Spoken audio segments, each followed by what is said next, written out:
Phyllis. Welcome and good evening. I'm Phyllis, mother of this gorgeous bride.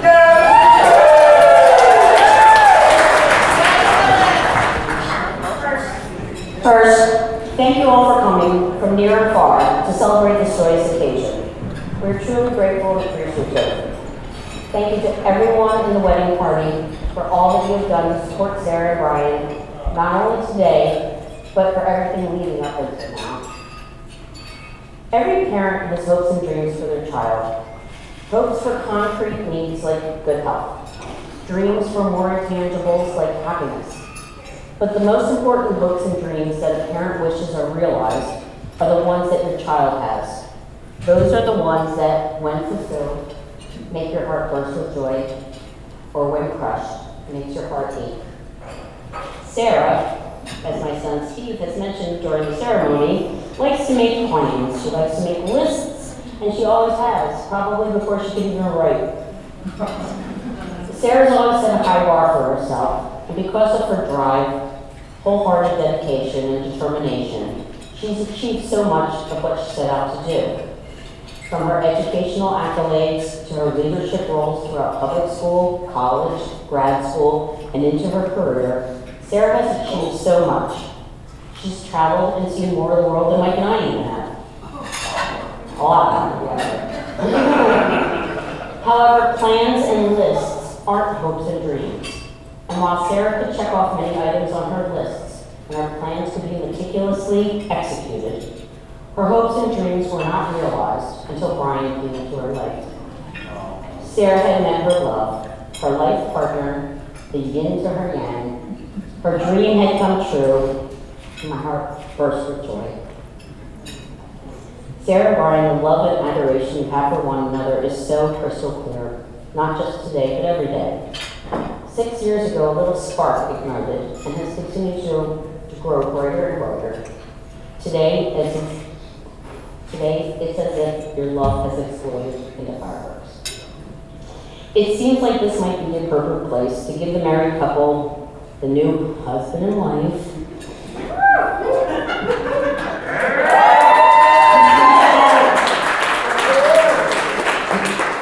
my sage maternal advice.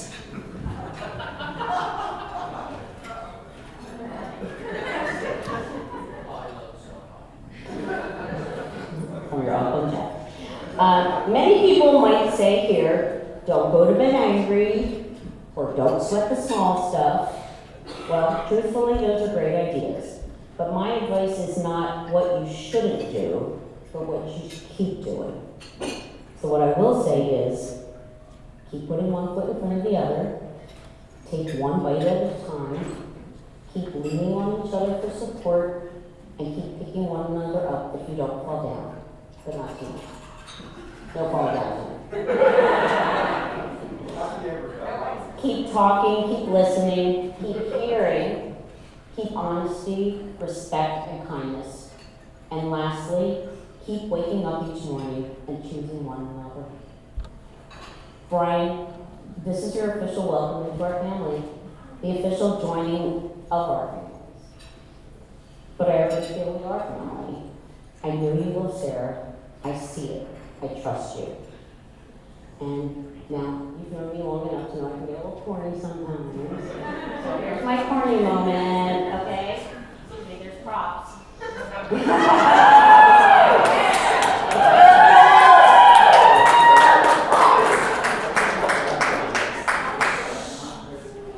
enough. All right. Up until now, Mike and I have been holding this umbrella, symbolically speaking. We have held it up against obstacles to do what we as parents could do to protect our daughter, Sarah. We will never stop being there for her, but now we give this umbrella to you.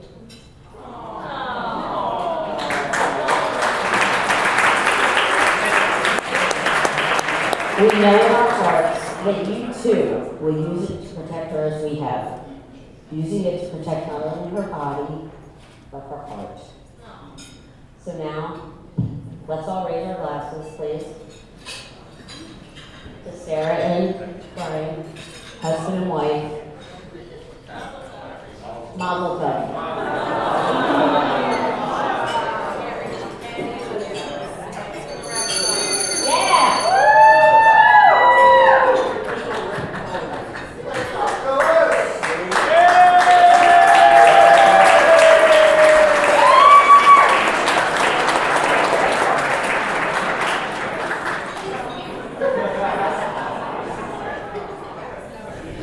A story about Brian. When Brian, he wanted to come to see us one time, just Phyllis and myself without Sarah. That was different than, we've ever experienced with Brian. And we kind of thought he might have a question for us. And Brian and I both share a love for all different kinds of music, and we talk all the time. And he has in-depth things about certain styles I might not know, and then we share a lot of stuff that we like. But he was a little quieter that night than normally. And he asked for, Sarah's hand in marriage, of course. Their love, from the first moment we met them. I mean, I might have never seen two people like that. And it just grew, after years. And it's better and better. In fact, people talk about soulmates. What does that really mean? Well, I think it should be anyway. In the dictionary, if you look up soulmates, there should be a picture of these two guys.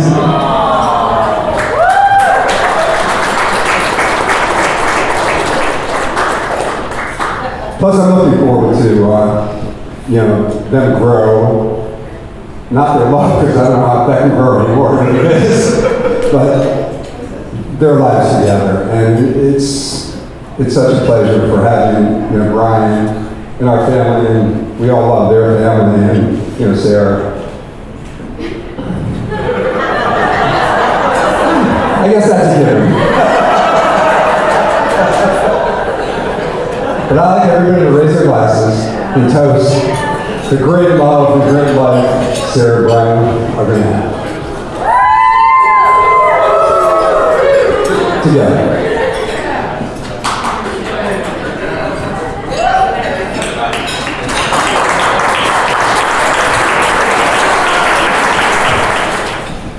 Now I feel really on the spot. I just wanted to thank everybody for traveling, no matter how far.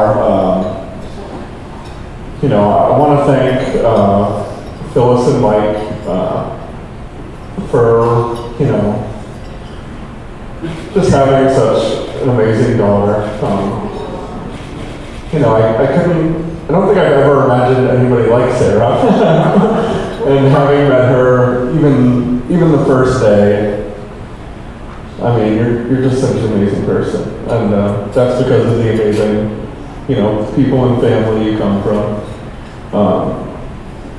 And Steve as well, I know. You helped raise her in a way. In your own way. And I'd like to thank all of my family as well.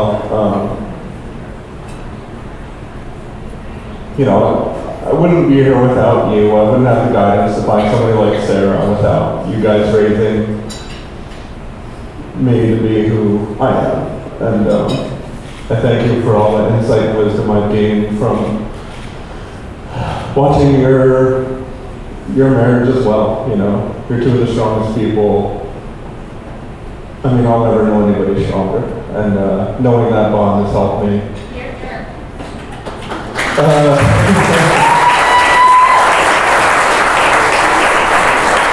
As far as Sean and Patrick, I mean, they're just amazing brothers. There's nothing more to say about that.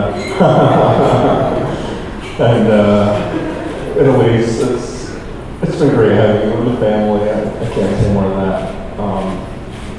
Of course, we'd like to thank all of the bridal party, the groom's party, people we've known from high school and further on. We're just so glad. I mean, everybody we asked to be in it accepted and made it here. And you've made this such an amazing journey the past couple days, but up until the time we met and today, and we know in the future as well. And again, thank you everybody for coming. It is a strange time in the world right now. And I think we should all take stock in what we do have. You know, it's easy to get lost, especially when it's day by day. Kind of the same thing. Seems like it may be getting worse from time to time. But it's really not. And I think today could be a show of that, you know. We're still going to be as happy as we can get at times. And that's really what we need to focus on. And we're so glad that all of you can be here in our happiest times.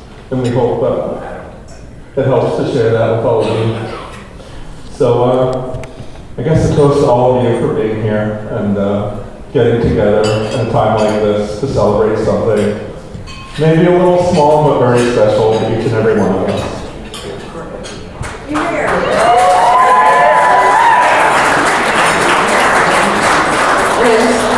One of the things where I get emotional when you're talking about this, but echo everything Brian said, and the past 2 years have been trying for everybody, and it really meant so much to us to be able to mark this occasion and celebrate it with people we love most. So thanks so much, and we're excited to celebrate.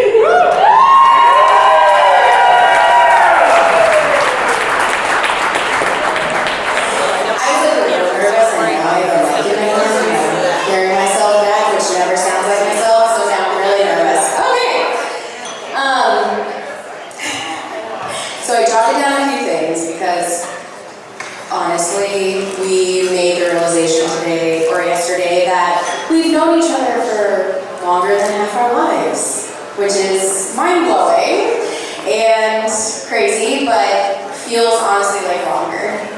So, I've been thinking about this moment since we were 15 in chorus. When you're 15 and you're thinking about your best friend getting married, you don't think about, will I be friends with that person X many years from now? When will it be? Who will they be marrying? You just think about, will I be standing there, giving that speech and supporting you? And that's all I could have asked for. I wanted to be here. I wanted to make sure you had everything you needed, that you had a smile on your face. And Brian, I have never seen her like this. Many have tried. I love to crack a good joke, but there is no smile that has ever gone on her face that you have not supplied that has never been bigger. So, thank you. You have given me sisterhood, a husband. I don't know if anybody knows this, but me and my husband actually met because of Sarah, and a little bit because of Jenna. I don't know where she went, but over here. Sorry. Oh, yep.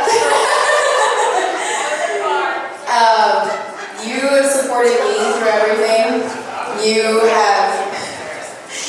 dragged me out to everywhere you wanted me to make sure you talk to people at. Little known fact, Sarah likes to go places, but once we get her there, we have to make her talk to people. And I don't like to go to places, but once you get me there, you can't make me stop talking to people. So we were a perfect match, and she would be like, Sam, come on, we're going. And then we get there, and I'm like, all right, you're talking to people, and she'd be like, that's what you're for. And I was like, oh, okay. When I pictured this moment, I pictured roses, I pictured the smile on your face, I pictured you being the happiest, most joyful bride on earth.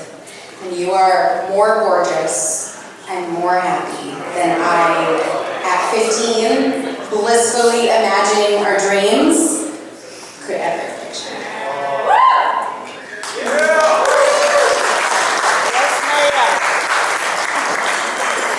And I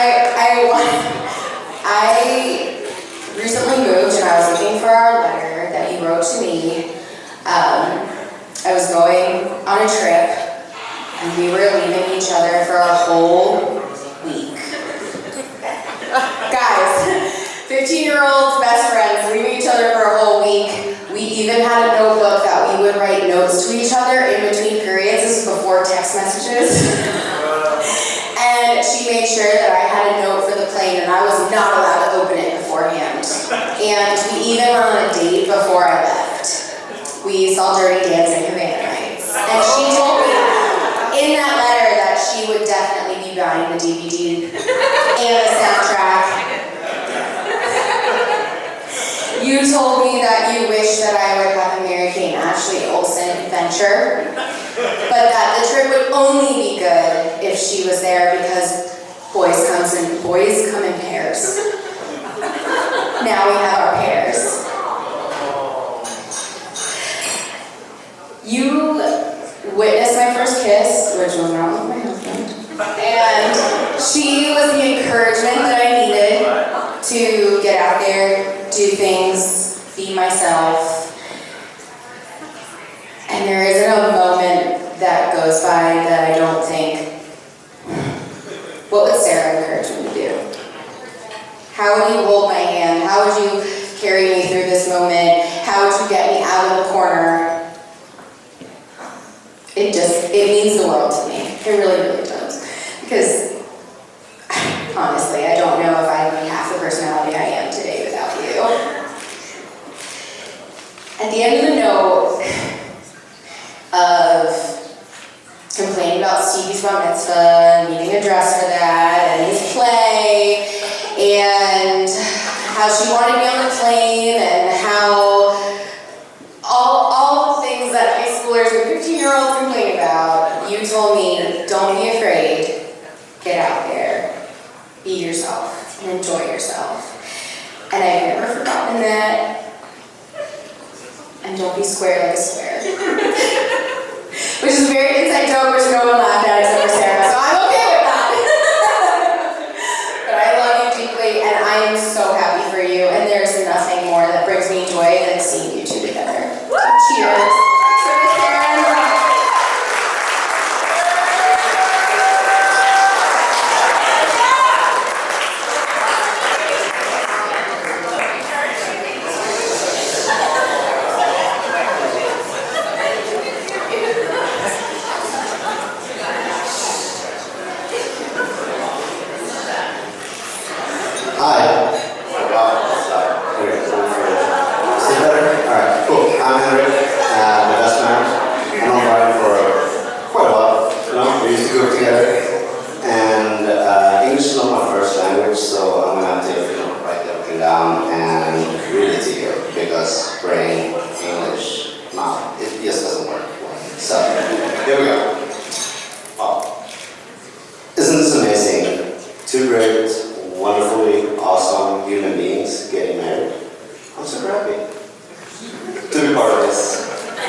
You were rocking the buck tooth, the red fro, the big beard girl.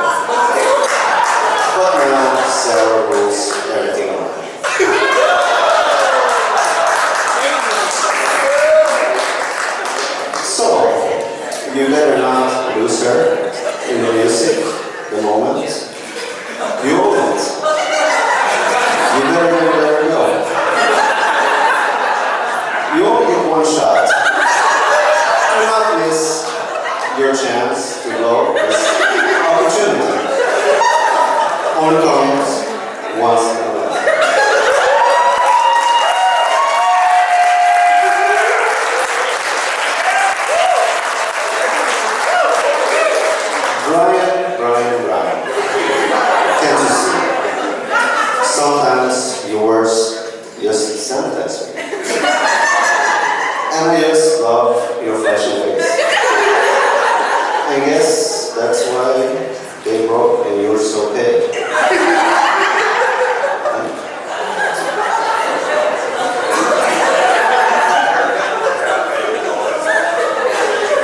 Sometimes life is stressful and you get nervous. Your palms get sweaty. Knees weak. Arms are heavy. You guys can always ride over to New Jersey for mom and spaghetti. Thank you.